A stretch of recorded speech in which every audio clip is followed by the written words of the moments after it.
For the first time in nearly 2 centuries, a statue of Thomas Jefferson is no longer standing inside New York City Hall. The likeness of the founding father officially removed after the city council voted for the change because Jefferson once owned slaves. Now to an update on the fate of a controversial statue of Theodore Roosevelt outside the American Museum of Natural History. The statue at the museum's entrance will be removed after years of criticism that it symbolizes colonialism and racial discrimination. Cleveland's Major League Baseball team says it took the name Indians in 1915 as a tribute to a Native American player. But now, after years of protests, that name will be dropped, according to the New York Times. And together, we are all Cleveland Guardians.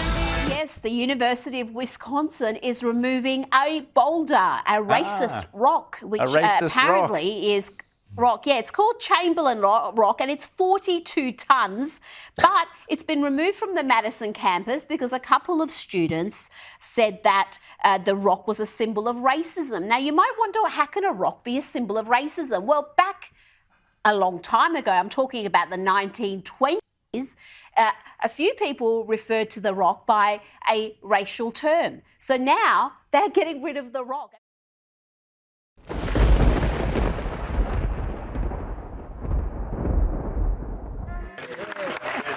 The Democrat-led House kicked off the 117th Congress with new rules removing gender. On page 5 of the 45-page package, strike chairman and insert chair. On page 6, strike father, mother, son, daughter, brother, sister, husband, wife, father-in-law, or mother-in-law, and insert parent, child, sibling, spouse, or parent-in-law. And then strike himself or herself and insert themselves. Eternal God. It even made its way into the prayer on the opening day of Congress. A man and a woman. Pronouns are words used to describe a person when you were talking about them. According to a Pew Research Center study, about 1 in 5 Americans say they know someone who prefers to identify themselves with a pronoun other than he or she.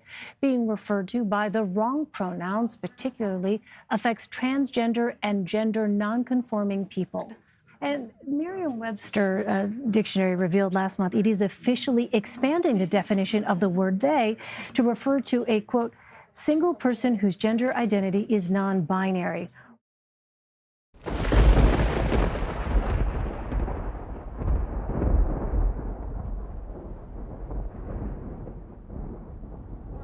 We don't have non-lethal. So you guys are full on ready to defend the property? Yes, we are. This graphic video capturing the chaos. A crowd appears to be chasing the armed man when he falls to the ground and starts firing.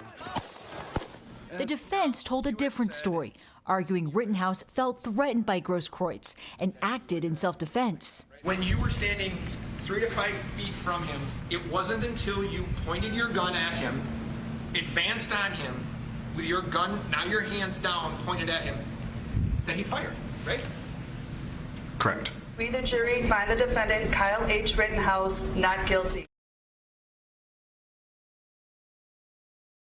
The fact that white supremacists roam the halls of Congress freely and celebrate this little murderous white supremacist, and the fact that he gets to walk the streets freely, it lets you know these people have access to instituting laws. They represent the legislative branch of this country. This idea of white vigilante violence is something that we have to wrestle with, and it may not be done in one single court case, but we've got a pattern now where white men feel that they have the right to enforce the law themselves. When you look at Ahmaud Arbery, when you look at this case, when you look at Trayvon Martin, when you look at the white mob that attacked the Capitol, that somehow there is a group of people that think that they have the right to take the law into their own hands. They can leave their home with guns and they can enforce their vision of the law on other people. It's not okay for a man to grab a rifle, travel across state lines, and shoot 3 people and then walk free. It's not okay for the judicial system to be blatantly and obviously stacked against people of color. It's not okay for there to be an entirely different set of rules for white people, but I don't care about Kyle Rittenhouse. I don't care about that racist judge. And I don't care about how up that jury must be. White people have been getting away with murder since time began. I don't care about that. I care about you. And I can't believe I have to say this, but you matter.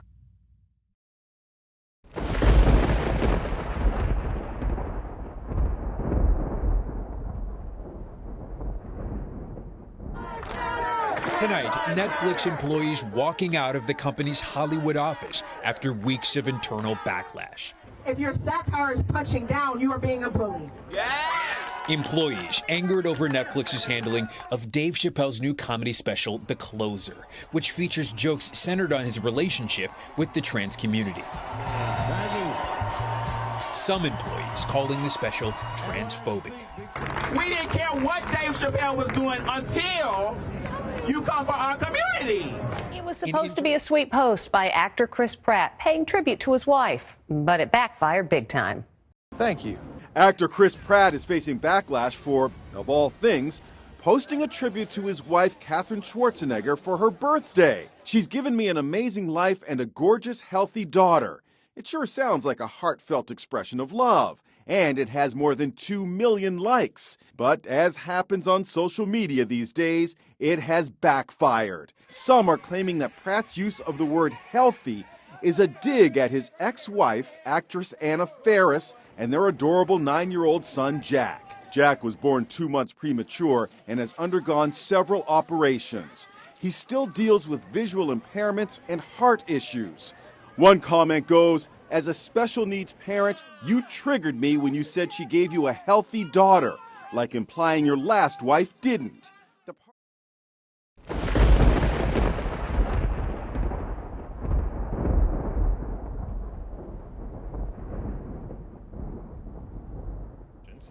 The truth is that misinformation takes away our freedom to make informed decisions about our health and the health of our loved ones. During the COVID-19 pandemic, health misinformation has led people to resist wearing masks in high-risk settings.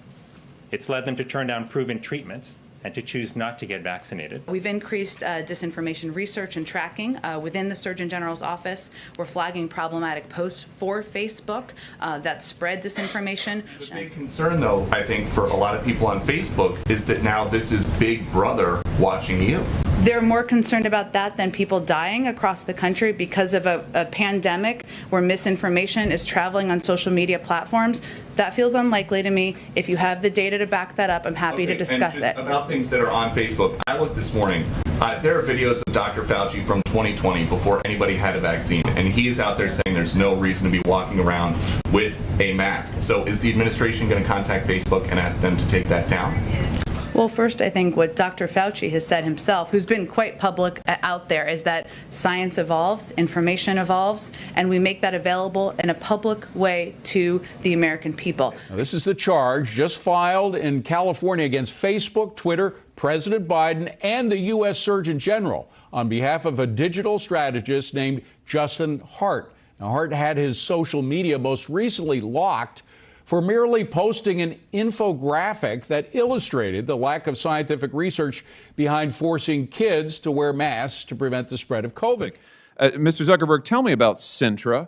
What is the Facebook internal tool called Sintra? Senator, I'm not aware of any tool with that name. Well, let me see if this refreshes your memory. There's a demonstrative now over my shoulder. Sintra is a tool that Facebook uses to track its users, not just on Facebook, but across the entire internet. Sintra tracks different profiles that a user visits, their message recipients, their linked accounts, the pages they visit around the web that have Facebook buttons. Sintra also uses behavioral data to monitor users' accounts, even if those accounts are registered under a different name. And you can see a shot here, screenshot provided to us of the Sintra platform. We blocked out the user's name in the interest of privacy, although you can see this individual's birth date and age, when they first started using Facebook, their last login, as well as all manner of trackings. How many different devices have they used to access Facebook? How many different accounts are associated with their name? What accounts have they visited? What photos have they tagged? And on and on and on.